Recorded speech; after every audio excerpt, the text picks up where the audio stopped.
Hola chicos, ¿qué tal? Buenos días. Mi nombre es Jimena, soy de la Universidad Norbert Wiener. Me encargo de brindar lo que son mentorías a los chicos de segundo ciclo. Vamos a hablar acerca, o bueno, les voy a dar acerca de lo que es el aumento de la bilirrubina, un resumen, ¿ok? Vamos a hablar acerca de la fisiología, la fisiopatología, un poco de semiología en cuanto a la anamnesis y para poder sacar un buen diagnóstico, ¿ok? Vamos a empezar con un caso clínico.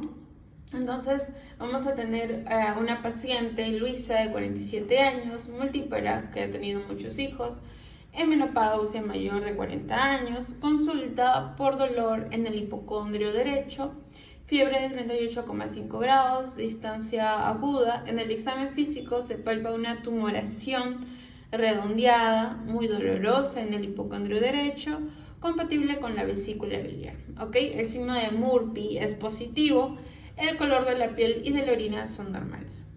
Paciente mujer mayor, fértil, ¿no? Presenta una infección por la presencia de fiebre.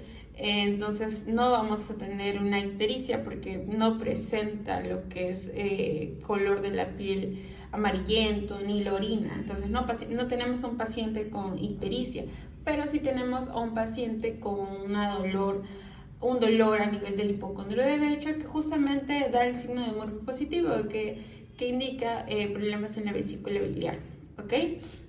Entonces vamos a ver cómo es la formación de la bilis para que ustedes me puedan hacer un diagnóstico. ¿Ok? Entonces empezamos aquí. Tenemos los glóbulos rojos. Estos glóbulos rojos tienen una duración de 120 días. Una vez de que estos glóbulos rojos cumplen su proceso, van a ser degradados o fagocitados por el macrófago. Este macrófago, mediante el sistema retículo endotelial, mediante el sistema mononuclear fagocítico, va a degradar o va a destruir la hemoglobina en hemo y en globina, o sea, lo va a separar. Y la globina se va a derivar a su aminoácido, mediante que el hemo va a convertir o va a fragmentar la hemo mediante la enzima hemoxidasa, biliverdina y al hierro. ¿Okay? Entonces este hierro va a ser transportado mediante la transferrina a lo que es el hígado para que este pueda ser transportado o almacenado mediante la ferritina. Ok, entonces ese hierro que me queda se va a ser transportado a la médula ósea roja para que éste sufra el cambio de la eritropoyesis, que es la formación de nuevos glóbulos rojos.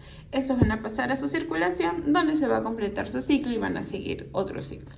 Ok, entonces esta biliverdina que queda aquí va a ser convertida mediante la enzima biliverdina reductasa a bilirrubina no conjugada o insoluble que no se va a poder utilizar. Entonces, para que esta sea conjugada tiene que llegar al hígado, pero como el hígado no puede recibirla así, se va a meter a la albúmina, que es una proteína que justamente es secretada por el hígado. Entonces, esta proteína, que es la albúmina, se encarga de la presión oncótica. Cuando hay alguna alteración va a disminuir la presión oncótica y vamos a tener un edema. No principalmente en los miembros superiores, que es un tema de nefro que lo vamos a ver más adelante. Ahora tenemos la albúmina que llega a lo que es el hígado, entonces mediante la enzima UDP glucoril transferrasa va a sufrir un proceso de conjugación. El 80% de esta conjugación va a tener o se va a encargar lo que es el ácido glucórico, mientras que el 10% va a encargarse de lo que es el ácido sulfúrico y el 10% de otras moléculas. Entonces, este sufre un proceso de conjugación y ahí recién vamos a tener a una bilirrubina conjugada. Este va a tener una acción bacteriana, pero se va a dividir en tres fragmentos. Uno es la urobilinógeno, que forma lo que es el 18% de la circulación hepática, la estercobilina, que le da la pigmentación a las heces, y la urobilina, que le da pigmentación a la orina. Ok, no nos olvidemos de esta cascada, conjugada, no conjugada y conjugada, quien se encarga la albúmina y la UDP glucoril transferrasa. Ok, ahora, cuando hablamos de un paciente ictérico o un paciente con la bilirrubina aumentada, Cuando aumenta la bilirrubina mayor de 2, estamos hablando de un paciente con una bilirrubina aumentada.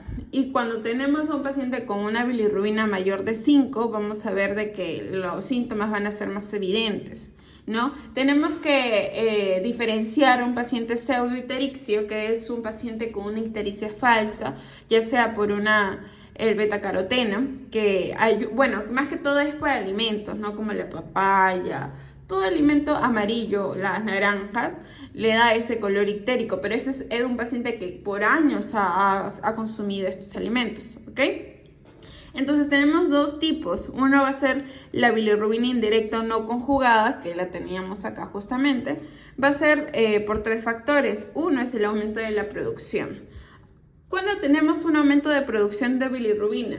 Cuando justamente tenemos una hemolicina o una destrucción de los glóbulos rojos. Se puede dar por diferentes factores, no por una anemia, no sé, una anemia megaloblástica, ¿no? Por ejemplo. Y tenemos otro proceso que es la extravasación, cuando por ejemplo tenemos un hematoma y ese hematoma se destruye, ¿no? Los glóbulos rojos, y esa destrucción de tantos glóbulos rojos por ese hematoma forma lo que es o da lo que es como resultado un aumento de la bilirrubina. Entonces tenemos otra enfermedad que es la enfermedad de Wilson, que justamente es por el déficit de la enzima ATP7B que ayuda a la regulación del cobre en la sangre. Entonces luego tenemos el deterioro de la captación, el hígado no va a poder captar bien la bilirrubina, y justamente es por los fármacos. La rifampicina lo que va a hacer es de que esta no pueda llegar al hígado, entonces no va a sufrir lo que es el proceso de la captación. Y tenemos otra por la derivación portosistémica, justamente el sistema portal que se encuentra aquí tampoco va a permitir una buena captación. Y tenemos el hígado congestivo, ya sea por una insuficiencia cardíaca, cuando tenemos una hepatomegalia en una insuficiencia cardíaca, entonces no va a poder captar bien el hígado. Entonces ahora tenemos el deterioro de conjugación, el defecto de conjugación, perdón. Una puede ser adquirida por una disfunción de la tiroides y otra es congénita. La congénita se da mediante la UDP-glucoriltransferasa, que teníamos acá justamente esta enzima, y esta puede dar 3 síndromes. Uno de ellos es el Kliger-Najar tipo 1, el Kliger-Najar tipo 2 y el síndrome de Gilbert. Entonces, el Kliger-Najar tipo 1 se presenta principalmente en recién nacidos que no van a tener esta enzima, ¿ok? No tienen esta enzima. El Kliger-Najar tipo 2 tienen esta enzima, pero no funciona correctamente. Y el síndrome de Gilbert tiene esta enzima, pero no funciona correctamente. Entonces esto se va a regular mediante la femoborbital, el femoborbital, que los va a ayudar a responder a esta enzima o los va a ayudar a controlar la bilirrubina. Entonces, cuando estos pacientes sufren un proceso de estrés o cambios emocionales, estos se van a volver amarillentos pálidos, ¿no? Entonces, estos sí, pues se diagnostican en la adolescencia. A cambio, estos se diagnostican en un recién nacido. Ahora, tenemos lo que es la anamnesis a partir de lo que es la edad.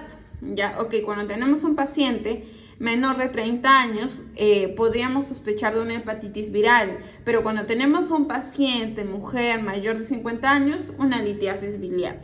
Cuando tenemos una paciente de 60 años, mayor de 60 años o igual a 60 años, podemos sospechar por un cáncer de páncreas cuando éste presenta dolor, o a nivel de las vías biliares, o también si tiene antecedentes una cirrosis alcohólica, ¿no?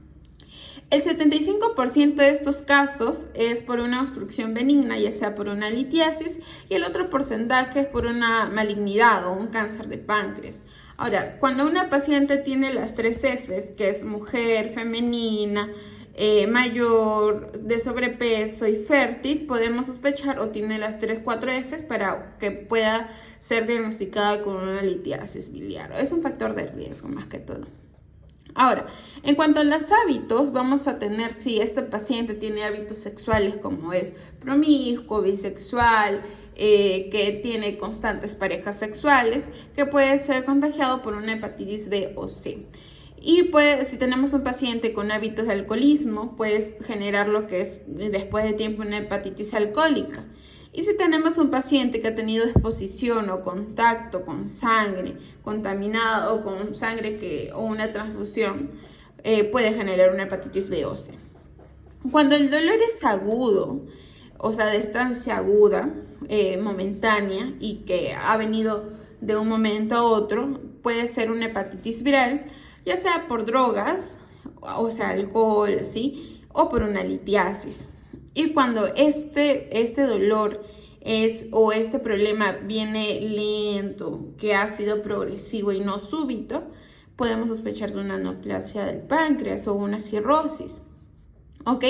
Entonces, cuando el paciente tiene dolor en el hipocondrio derecho, o sea, en el cuadrante francés, ¿no? Tenemos acá el hipocondrio, el mesogastrio, el hipogastrio y el hipocondrio derecho, hipocondrio izquierdo. En el hipocondrio izquierdo vamos a tener como órganos lo que es la vesícula. Entonces, si tenemos un paciente con el hipocondrio derecho y a la palpación tiene dolor, podemos sospechar de una obstrucción litiásica, ¿no? Entonces, dolor tipo cólico que se propaga al dorso y al hombro derecho, una obstrucción litiásica. Si tenemos un paciente con un dolor en el epigastrio, en el cuadrante superior medio, entonces tenemos o podemos sospechar de un dolor profundo o lo que es una patología pancreática. No toda patología pancreática, ya sea pancreatitis aguda o pancreatitis crónica, presenta dolor. Entonces, dolor profundo que se propaga al dorso, patología pancreática. Ahora, si tenemos un paciente con ictericia y colextasis, que es lo que es un taponamiento en el conducto colédoco, entonces, y tenemos enzimas como la fosfatasa alcalina y el UDP-glucoril transferasa, que también se le llama GGTP. Si estas enzimas están alteradas, entonces podemos sospechar que este paciente está presentando es el aumento de la bilirrubina por una colextasis, ¿no? Entonces, ahora, tenemos el grado de ictericia. Tenemos diferentes tipos de ictericia. Una de ellas es la ictericia fabínica. Esa ictericia fabínica es cuando el paciente tiene un color amarillo, pálido, ¿no? Pero no las personas, a veces hay personas que sí son amarillas, pero no justamente todo el tiempo, ¿no? A cambio, estos pacientes sí, es durante tiempos muy largos, todo el tiempo. Entonces, estos pacientes mayormente es por una anemia, ¿no? Una anemia que justamente lo que habíamos hablado, una hemolicina, o sea, un aumento de la producción de bilirrubina por una destrucción de glóbulos rojos. Entonces vamos a tener un paciente amarillento, pálido. Ahora, tenemos otro que es la ictericia rubínica. Esa ictericia rubínica es cuando un paciente tiene un color amarillo rojo. Es como un paciente que vamos a ver que va a llegar los ojos amarillos, pero la piel rojiza. Entonces acá podemos sospechar de una lesión hepatocelular o una lesión en el hígado, ¿no? Ahora, cuando tenemos un paciente ictérico verdínico, que es un paciente color aceituna, pero esas aceitunas medias verdes, oscuras, así. Cuando tenemos a un paciente podemos sospechar de una colextasis, justamente de una litiasis a nivel del colédoco, ¿no? Entonces, cuando tenemos a un paciente con ictericia melánica, o sea, oscuro, color amarillo parduzco, o sea, oscuro, entonces podemos sospechar de una colextasis crónica. Ahora, al momento de la palpación, ¿no? Palpamos a nuestro paciente, los cuadrantes, ¿no? Si presenta dolor a nivel del hígado, si es a nivel del hígado y presenta dolor, puede ser una hepatitis o una hepatomegalia, ¿no? Pero si presenta dolor, no presenta dolor y es en el hígado, que el problema, podemos sospechar de una cirrosis, ¿no? Ahora, en cuanto a la vesícula, si palpamos la vesícula, entonces vamos a sospechar de una obstrucción debajo del cístico, ¿no? Esta obstrucción debajo del cístico, ¿qué va a hacer? El paciente puede que por ejemplo, en el conducto cístico es la vesícula, ¿no? Tenemos acá nuestra vesícula. Este es el conducto cístico y abajo está el colédoco, ¿no? Acá está el colédoco. Si hay un taponamiento a nivel del cístico, que es aquí, por ejemplo, ¿no? Acá les voy a dibujar. Tenemos acá nuestra vesícula, así. Este es el cístico, ¿no? Y este es el conducto colédoco, ¿no? Unión del hepático, así. Entonces, cuando tenemos un taponamiento aquí, en el conducto cístico, vamos a tener una vesícula distendida, no una vesícula grande, y al momento de palpar el paciente va a presentar dolor, ¿no? Y también puede presentar lo que es una estasis. Una estasis. ¿Qué es una estasis? Una incubación, un aumento de lo que son las bacterias localizadas aquí, ¿no? Y puede presentar una infección y una fiebre. Entonces, esto de aquí es justamente lo que estaba mencionado aquí. Una vesícula palpable con dolor y puede presentar lo que es una estasis, ¿no? Ahora, si nosotros palpamos el vaso, podemos sospechar de una esplenomegalia o un problema hepatocelular, que es un problema justamente hemolítico. Ahora, entonces, nosotros tenemos una triada, que es la triada hemolítica o la triada de la bilirrubina indirecta no conjugada.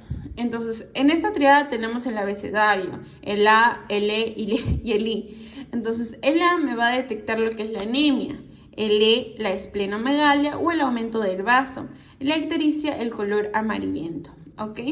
Entonces, cuando tenemos esta triada hemolítica, paciente con anemia, o sea, glóbulos rojos destruidos, el vaso grande, sabemos que el vaso degrada, pues no, los que son los glóbulos rojos, y la ictericia, un aumento de la producción. Entonces, esta triada hemolítica, aumento de la producción, bilirrubina indirecta no conjugada, listo. Entonces, esto de acá es en cuanto a lo que es la fisiología, la fisiopatología y la semiología a partir de la ictericia. Entonces vamos a terminar de ver lo que es el cuadro clínico del paciente para poder detectarlo mejor o poder sacar nuestras conclusiones, ¿ok? Entonces, tenemos el comentario. La evidencia de una vesícula palpable, dolorosa, es un paciente febril, anictérico, debe sugerir el diagnóstico de hidropesia o empieza vesicular por colexasis aguda. La edad, los antecedentes de varios embarazos y la instalación aguda refuerzan una presunción. La fisiopatología es la obstrucción aguda del conducto cístico. La etiología es la litiasis vesicular con cálculo enclavado en el cístico. El flujo biliar a través del colédoco no está comprometido y por esta razón no hay ictericia. La fiebre debe atribuirse a infección vinculada a la éstasis, ya que la colonización de una vesícula litiásica es habitual. Ok, entonces vemos en este comentario de que la paciente tenía las 3 Fs, que es forti, feminine y fertile, ¿no? O sea, mujer, femenina, fértil y mayor, ¿no? Entonces, estos son factores de riesgo para que esta mujer sufra lo que es la litiasis biliar, que es una obstrucción del cístico, pero como se tapó esto, al momento de que el hígado degradó su bilis, siguió el transporte mediante el conducto colédoco. Entonces generó lo que es una hidropesia, que es el aumento o una congestión del hígado. Por lo tanto, vamos a tener de que esta paciente igual presentaba dolor a nivel de la vesícula, ¿no? O sea, una congestión total, ¿no? Entonces, por eso no presentó una ictericia, porque el colédoco siguió transportando su bilis normal. Entonces, esta paciente estaba ya febril justamente por lo que es la éstasis o una colonización en la vesícula, ¿ok? Entonces, esta sería la conclusión de este caso clínico. Gracias.